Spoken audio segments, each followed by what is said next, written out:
আসসালামু আলাইকুম, সবাই কেমন আছেন? Welcome back to Daily Pips BD. This is your regular trader scalper. আজ জানুয়ারির 10 তারিখ। ইউএসএতে almost Saturday is about to be finished, আর বাংলাদেশে রবিবার, Sunday about to be start. So আজকের ভিডিওটা কোনো স্ট্র্যাটেজি না, কোনো সেট আপ না। আজকের ভিডিওটা আপনার জন্য, যদি আপনি বারবার লস করতেছেন, নিজেকে কোয়েশ্চেন করতেছেন আর ভাবছেন আমি কি পারবো, তাহলে এই ভিডিওটা স্কিপ করবেন না। কারণ আজ আমি কথা বলবো ট্রেডারের বুকের ভেতরে সেই চলা অদৃশ্য সেই যুদ্ধটা নিয়ে, যেটা আমরা কারোর সাথে শেয়ার করতে পারি না। So don't skip it and let's get started.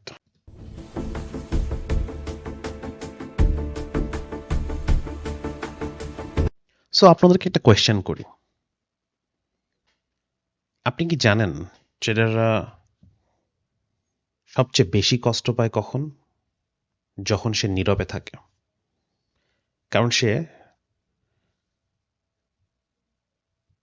কাউকে তার কষ্টের জিনিসটা বলতে পারে না। কেউ জানে না আপনি কতটা রাত পর্যন্ত জেগে জেগে কতটা রাত নষ্ট করে চার্ট দেখছেন,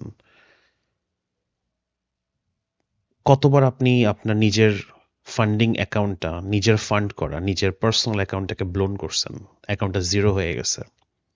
কতবার নিজেকে বলছেন আজকে শেষ ট্রাই করব। চার্টে যখন আমাদের প্রফিটের সেকশনটা সবুজের জায়গায় লাল দেখায়, তখন শুধু আমাদের ব্যালেন্সটাই কিন্তু কমে যায় না, ট্রেডারের আত্মবিশ্বাসও ভেঙে পড়ে।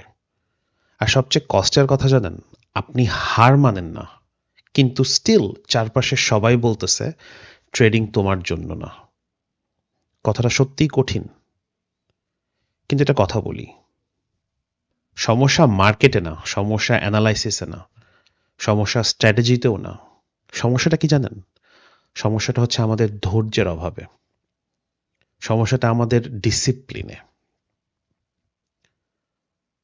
আপনি আপনি চান যে আজকেই কনসিস্টেন্ট প্রফিটেবল হইতে হবে, আজকেই আজকে থেকেই এভরি ট্রেড আমাকে উইন করতে হবে। কিন্তু যদি মার্কেটের সেন্টিমেন্টটা চিন্তা করি, মার্কেট কি বলে আপনাকে জানেন? আজ না, কালও না, যেদিন ইউ গানা বি রেডি সেই দিন থেকে সব হবে। সো নিজেকে রেডি করেন, নিজেকে ফার্স্টে বুঝুন, দেন বিল্ড ইউর সেলফ।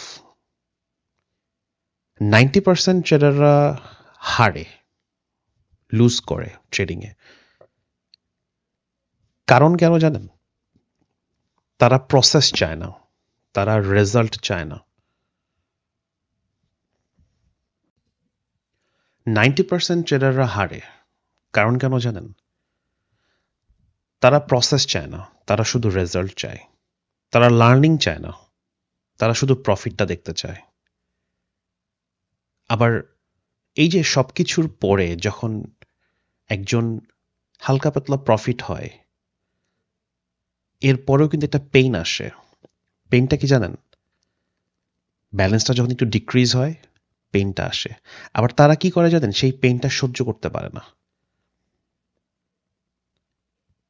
এই কিন্তু সত্যি কথাটা হলো কি জানেন, যে এই পেইনটার সাথে, যখন এই পেইনটা একটা ট্রেডারের লাইফে আসে, এই পেইনটার সাথে আপনার ইমোশনকে আপনি অ্যাডাপ্ট করতে দিতে পারবেন না। কারণ এই যে এই পেইনটা আপনাকে তৈরি করে, আপনাকে বিল্ড করে। যেদিন আপনি ওভার ট্রেড করবেন না, রিভেঞ্জ ট্রেড নিবেন না, লসকে সেলফ বিল্ডার হিসেবে ভাববেন, সেই দিন থেকে আপনি আলাদা। একটা দিন আসবে যেদিন আপনি চার্ট খুলবেন আর অনেক শান্ত থাকবেন। কোনো ফিয়ার থাকবে না, কোনো রাশ থাকবে না, কোনো ইমোশন থাকবে না, কোনো রং অ্যাক্টিভিটি থাকবে না। আর যেই দিন থেকে আপনার কোনো ফিয়ার থাকবে না, কোনো রাশ থাকবে না, কোনো ইমোশন প্রবলেম থাকবে না ট্রেডিংয়ে, সেই দিন বুঝবেন আপনি আর একজন নর্মাল ট্রেডার না, আপনি প্রফেশনাল মাইন্ডসেটে ঢুকে গেছেন। এই জায়গাতে পৌঁছাতে কিন্তু টাইম লাগে, ধৈর্য লাগে, আর নিজের সাথে একটু যুদ্ধও লাগে। আর যারা এই সব কিছুতে টিকে থাকে তারাই একসময় হিস্ট্রি বানায়। এই ভিডিওটা যদি আপনার ভিতরের ট্রেডিং মাইন্ডসেটটাকে এতটুকু হলেও নাড়া দিয়ে থাকে, তার মানে আমি মনে করি আপনি এখনো হার মানেন নাই। মনে রাখবেন, একজন প্রফিটেবল ট্রেডার একদিনে হওয়া সম্ভব না। একদিনে হঠাৎ করে প্রফেশনাল হতে পারবেন না আপনি। আপনাকে প্রতিদিন একটু করে স্ট্রং হতে হবে। সো যারা নিয়মিত ফলো করতেছেন, থ্যাংক ইউ সো মাচ। যারা নতুন, টাইম নেন, আপনার কনসেপ্টটাকে বুঝুন। আপনি কিভাবে ট্রেড করতে চান, আপনি কোন দিকে যেতে চান। ইমোশন না, স্ট্রাকচারটা বুঝেন, দেন ট্রেড করুন। আর চার্টে ড্রয়িং না, প্রাইস লেভেলটাকে ফলো করেন। টেলিগ্রামের চ্যানেলের লিঙ্ক নিচে দেয়া আছে। Join there, stay discipline, stay focused and never quit silently. ভিডিওটা ভালো লাগলে অবশ্যই লাইক, শেয়ার, সাবস্ক্রাইব করুন এবং আমাদের সাথে কানেক্টেড থাকুন। পরবর্তী ভিডিওতে দেখার জন্য আমন্ত্রণ রইল। আবার দেখা হবে ইনশাআল্লাহ। ঠিক ততক্ষণ পর্যন্ত আল্লাহ হাফেজ। More daily pips, more opportunities. Scalp trading. 15 years of experience. Trade smart. Trade with Daily Pips BD.